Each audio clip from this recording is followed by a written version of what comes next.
usiku kitu kama saa 3 hivi tukasikia nduru.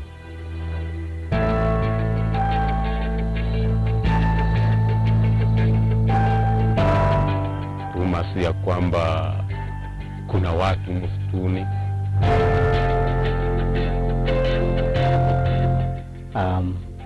Kuna warriors wanafundishwa kwa Belsoi. I don't know where they get these warriors story from. Yeah, those are our enemies.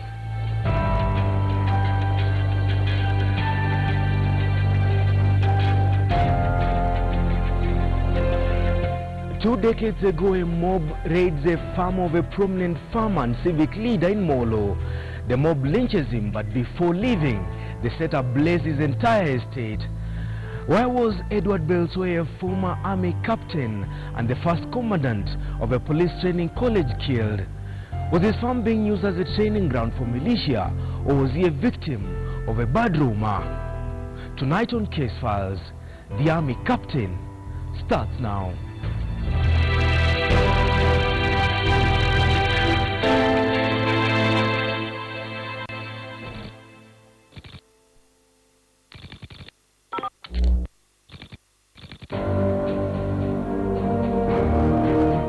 Tom Belsoi, the eldest son of Edward Belsoi, shows Case Files what 23 years ago was their home. The home of the Molo farmer, Edward Kipsoi Belsoi, was overrun by an angry mob that came not only to set the expansive farm on fire, but to burn the owner alive. Molo constituency has never escaped the bane that has been the post-election violence. Since 1992 general elections to those held in 1997 and later 2007, the rich agricultural landscape that has the faces of virtually all ethnic communities in the country has seen a bloodletting never witnessed before. First port of call for him always would be the cattle. He would come, stop by the stores here, go and take the cattle. Edward Kipsoi Belsoi's farm, an 800-acre piece of land, sat at the middle of two opposing communities, the Kalenjin to the east and the Kikuyu community to the west. Months before the 1992 general elections, the country had witnessed riots, political assassinations, and the emergency of strong political parties. The parties wanted to unseat the KANU regime. To many observers, the country was ripe for a political revolution. Kilometers away in Rift Valley, the simmering differences between two large communities once again became pronounced. Molo Town became a point of focus for security agencies. An election was nearing. Tension between two largest communities at the time was also growing. Helen Koech, who had worked as a farm manager for Belsoi for a period of 15 years, told Case Files one could touch the tension in town. Kwa ofisini ya Molo ikaanza rumors. Nikifika ofisi kila asubuhi nasikia watu nasema kuna warriors wanafundishwa kwa Belsoi, hivyo wako kwa msituni. Na gari yote ikipita tu labda kwa ngambo hiyo ama kwa barabara hiyo, na kwa sababu hiyo magari ilikuwa yanatembea kununua mboga, ikionekana tu nazamana ile gari naenda kwa Belsoi, naenda kulisha warriors. So tuliendelea na naulizwa kwa sababu it was my area, ilikuwa ni kitawala. So ofisi ya CID saa yote nakuja uliza mimi, area yako iko warriors wanafundishwa kwa msituni? Mimi namwambia hakuna. Koech, an acting chief for Molo Town, told Case Files, just like other prominent Kalenjin leaders in Molo Town, Edward Belsoi had farm machinery, had a handful farm workers. Siku moja nikatoka nikaenda kwa OCPD. Nikamwambia hakuna kona mimi hapa najua. Ningependa tutembee kwa sababu ni area yangu, ili hata mimi nijue kama wako nifahamu hiko. Ndio hao wakakubali, nikapatiwa officers kama 10. Tukachukua Land Rover tukakuja. Kufika ngambo ile, shamba ile iko green, iko kwa barabara inaenda. Wakati tulifika hapo, hawa wakaona watu na wanalima kwa shamba, walikuwa wanalimia viazi. Wakaniambia, ofisa mmoja akasema waja tusimame kwanza. Yeye akaruka akaingia kwa shamba. akaenda kwa shamba, anaenda kwa mfanyikazi, anazungumzia, anauliza jina, wewe unaitwa nani, kazi mzuri, kwa sababu hawa hawajui ni nini naendelea, na wanapatiana jina, na si labda huyu unaitwa Wamboi. Naenda kwa mwingine, wanazungumza, labda ni Bosibori, anaenda wanazungumza Chelangat ama Kiplangat. Huyo sasa karudi kwa barabara, alafu kanauliza chief, hii warriors nasemekana iko hapa, wako hapi? The murmurs grew even louder as the night of March 17th, 1992 approached. Masaa za asubuhi tukasikia rumors imejaa huko kwamba ati Wakalenjin mpaka wahame Kenya. Wakalenjin wahame. Sasa hiyo rumors ikaendelea hivyo, ikakuwa mingi huko town. Mpaka sisi tukaamua turudi nyumbani, manake hatujui nini inaendelea. On the morning of the 17th of March 1992, the decorated army captain, the first black commandant of the prestigious police training college in Kiganjo, headed to his farm as was routine. Okoko, a farmhand at the time, told Case Files all was well until he met a group of people at a town center near the home of the army captain. Kufika njiani hapo moto, si ndio tulisimamishwa. Tukaambiwa watu wanaenda mikutano na nyinyi mnatembea kwa njia. Tukashindwa ni mkutano gani? Tukawa hatuna habari, na wenye wanatuambia hawatuambii ni mkutano gani. Lakini ni vijana wengi tulikuta hapo, wengi kabisa. Na magari yalikuwa yamesimama hapo, magari mawili na madramu juu. Sasa hawa vijana wakatuambia watu wanaenda mkutano na nyinyi mnatembea kwa njia. Sisi hatuna habari ni mkutano gani. Wakawa hashi kwa sisi, wanataka kutupiga kwa sababu hatukwenda mkutano. Okoko said after returning to the farm that afternoon, he saw the same group of people. Kundi kubwa la watu, hata si watu 100, si watu 200, ni watu wengi kabisa. Ni mchana mwendo wa saa 8. Ni wengi kabisa. Wakati wanafika kwa ile junction, kuna junction hapo inaitwa Kinamba. Wanasema kila mtu akuje, na kama wewe ni Mkalenjin uende Libya. Na kambi ilikuwa huko ya mzee ngambo ile. Kuna wengine wameenda huko na ni kama wanachoma. The elderly Belsoi, his son and a few farmhands tried to fight back. The mob had by now taken positions on the expansive farm, but some of them charged at the Belsois, others turned on the property on the farm. It's like I had a premonition of sorts, yeah? And I kept on calling, and I was not getting through. I even called KCC because I thought the milk would be taken. I talked to the manager and I said, have you seen my dad today? He said, no, he had not seen him. So I was looking for any way I could get hold of him, and I couldn't. Tom Belsoi told Case Files his younger brother James Belsoi watched as his father ran for his life. The safest hiding place was among his livestock. There was this invasion from that end through the staff quarters and into the farm, and they were the more they tried to ward off the invasion, they came back more. They told our dad, you know, look, these guys are getting to, they were going to overrun us, so we better go this way. And Mose accepted in a way, so they thought. Little did they know that Mose was overrun and killed at the farm. What was once a well-organized modern farm with a residential house complete with the garden and a lounge was reduced to ashes. This rubble here, this rubble, this was the house. The beautiful farmhouse with a shingle roof, with an excellent lawn. You know, we used to, when you have guests, we used to have a barbecue out there, and we would sit in the shades. Joash Jumba, a farmhand for the army captain, told Case Files he had retired to bed when he heard some noises. Niliposikia nduru kutoka nje, nikaona kwake huko moto inawaka huko, na watu wanapiga kelele kwa barabara usiku saa 3. Hatukutoka, wala hatukutoka twende tuangalie ni nini kinaendelea huko.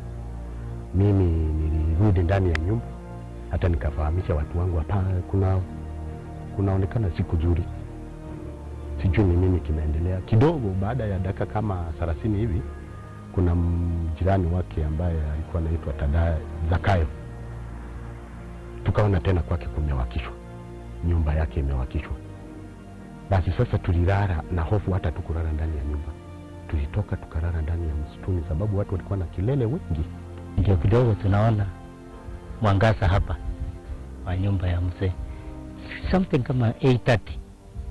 Tukaona mwangaza, nyumba naungua kabisa. Alafu tunasikia sasa kelele ya watu wengi wanaelekea tena. Ndio wakaenda kwa nyumba nyingine. Belsoi's sons were not at home at the time. It wasn't until 3 days later that one of his sons got news of what had happened on the farm. We got to hear about it 2-3 days after the incident had happened. There was no communication with my dad from before, from 16th, 15th of March. Yeah. Same for Edward Kipsoi Belsoi. The rest of the farm workers had survived the night attack. Police were now looking for the body of the slain businessman and civic leader. Joas told case files he returned back to the farm to look for his boss. Tulipokata kwa hiyo shamba ya mahindi ilikuwa imechomwa. Mahali tulipofika kulikuwa kumekusanya majani mengi ya mahindi ili imebakia. Hapo ndio niliona mwili wa marehemu huko, lakini umechomwa. Under pressure from the president, who is said to have been close to Edward Kipsoi Belsoi, police investigators commenced investigations into his murder. President Daniel Moi wanted those behind Belsoi's murder arrested. Belsoi had less than 15 workers on his farm. Most of them had grown up on the farm as young boys turned workers. Those who came to kill him believed he was a warlord, a man after the blood of their own communities. But was he? Case Files takes a short break.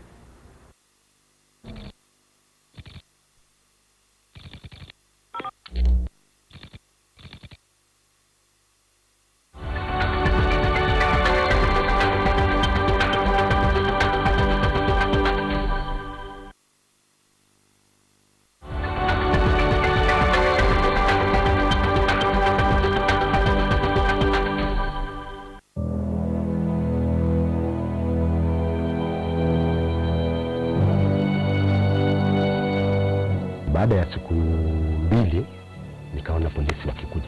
It was the best dad that one could dream of. Mtu ya kwanza atawawa, mimi nitakuwa namba 2 mimi. It's like I had a premonition of sorts, yeah? And I kept on calling, and I was not getting through.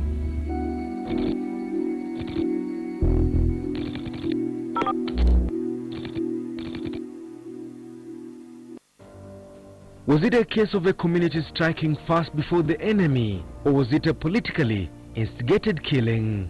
Several people were arrested, among them the man who had shown the police officers the scene where the body of his boss had been discovered. Wakaniambia, ulipata wapi huyu mwili wake? Nikawaambia niliona mahala pale. Na unajua mwenye kumuua? Nikamwambia siwezi kujua sababu siku kuweko, ilikuwa ni usiku. Basi kaniambia tupande lori twende kwa polisi. Joash told the police he had nothing to do with Belsoi's murder. The only mistake he made was to locate his body 3 days after he had been killed. Anachukua miti, anatwanga kwa hii miguu huku chini, twanga kabisa. Kitwanga huko mimi naona giza. Nilitembezwa kila mahali, nikapelekwa hata siku wananifunika blanketi kwa Land Rover. Walikuwa wamenifunga miguu na nyororo, kichwa kimeangalia chini na mimi niko uchi. Sasa wanajaribu kunifinya sehemu zangu za siri, kufanya nini niseme tu nini iliua Belsoi. Mimi nikawaambia siwezi kujua isipokuwa tu mniue sababu mimi sikuwezi. By the time police investigators were done with Joash and his co-accused, one of his fellow accused had died in prison. After 1 year behind bars, they were released for lack of evidence. Aliona haoni wenye kuhusika kati yetu, hata akatuambia kama mnataka mshtaki wenye kuwalete hapa, lakini kwa sababu hatukukuwa na uwezo tukatupilia mbali hivyo na tukawacha. Attention was now focused on Joseph Mwai Kungu, a farmer at Belsoi's expansive estate. Kungu was formally charged before Nakuru court for the murder of the slain businessman and civic leader. The prosecution called to the witness stand 18 witnesses, among them one of Belsoi's sons, James Belsoi. James Belsoi told the court that they were going about their business when a gang of people arrived on their farm with a pickup truck. The truck was being trailed by hundreds of men armed with machetes and sticks. The gang attacked them in waves. The first wave was of about 10 men armed with machetes and sticks sharpened on both ends. The gang was branded in white turbans. It was during the fourth attack when the mob took over the farm. The son told the court the gang overpowered them and overran the farm. The son told the trial judge Roslyn Nambuye that the gang went for the father as he fled the farm. James says nothing was stolen. The gang had come to kill, and the father was their first target. When the politicians of the Ford Assili, those are the people who were real opponents at the time. So they wanted to make sure there was no opposition here.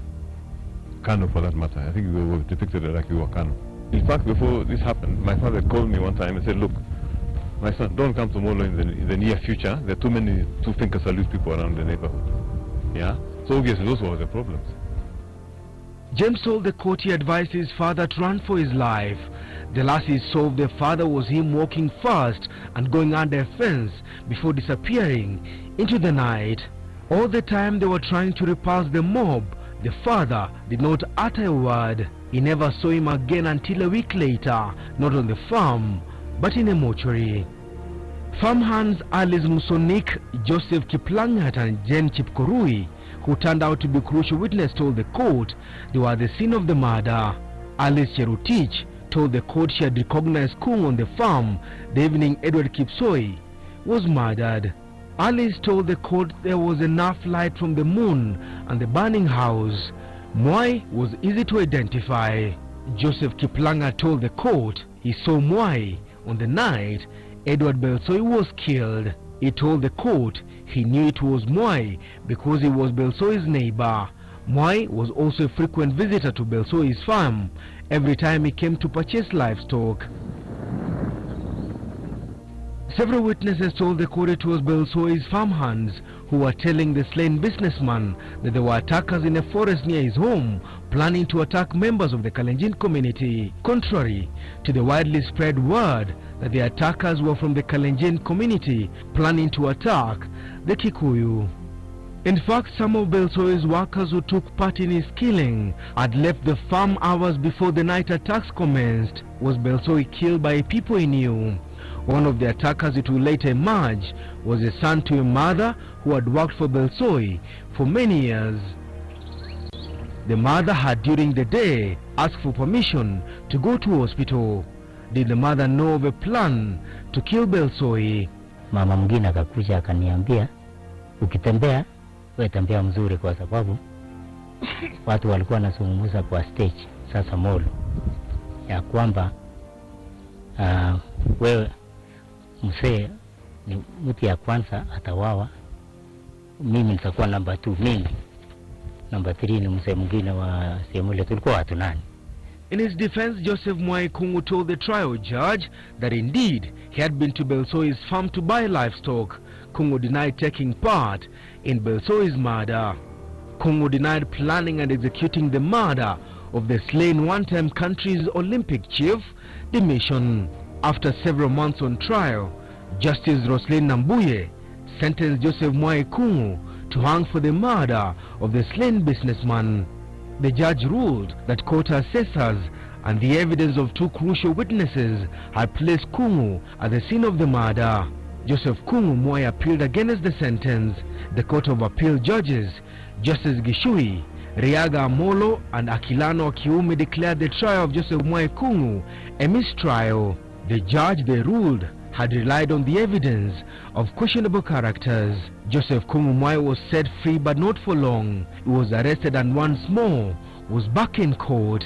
Kungu was tried afresh for the murder of Edward Kipsoi Belsoi. Kungu was set free. None of the witnesses was able to place him at the scene of the murder. Some of the witnesses disowned their statements. Some say they could not remember mentioning Joseph Kungu as the man who had them frog-marched on the night Belsoe was killed and his farm set on fire. Kungu walked to freedom. If Joseph Mwai Kungu, Pius Kinoru, Joash Jumba, among other suspects, were the wrong people, who are the people behind his murder? Belsoe's farm has witnessed 2 other major attacks arising from post-election violence incidents. His former farmhand who fled the farm 10 years ago told Case Files the 2007 post-election violence was the worst. Watu walikuja wengi kutoka Elbagon, Molo, wakikuja kuvamia Sirikwa. Shamba letu ni Mrenji. Mimi nilikuwa nimechimba choo nyumbani na sijaitengeneza.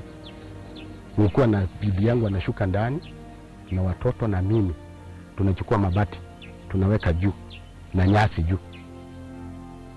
Ndio tunasikia tu huko nje watu wakikimbisana mbio. Ndio tukatengeneza njia ya kuweza kukata msituni kukuja pale hii. Ndio sababu bado the family still maintains the father was not a warlord. Their farm was never used to train militia. The sons insist they have been tried and convicted by the court of public opinion. Since inception, we never had any warriors all over there. We don't have any warriors around. I don't know where they get these warriors story from. Yeah, those are our enemies. If there were any warriors in this farm, a lot of other people who had come to attack our farm would probably have been killed too. So it's only unfortunate that it was only my dad who was killed. Molo has always remained the leading post-election violence hotspot every time the country gears up for a general election. It has been 23 years now since Edward Kipsoi Belsoe was murdered, and his killers are yet to be brought to book. He was a good man. He killed a good man. Was Edward Belsoe's farm used to train militia, just like other farms singled out by the Kilana Kiyomi Commission of Inquiry into the 1992 post-election violence, or was he a victim of circumstance? When you are portrayed like we are murderers, I mean, we get very, very, very upset. We never murdered anybody. I mean, loss of life of a loved one is very painful to anyone, and so it was to me. It's even worse now to hear that there has been no justice for the perpetrators of that incident. The clashes did not happen again in 2013, but many residents here are still yet to be convinced that the mistrust between the two communities living here is truly over. The key suspects in the murder of Edward Kipsoi Belsoe have since died. James Belsoe, the son who saw the father and maybe his attackers the night they killed him, has also died, closing any possible fresh investigations into the captain's murder mystery. Case Files, the army captain, is a case closed. Denison Sarigo for Case Files.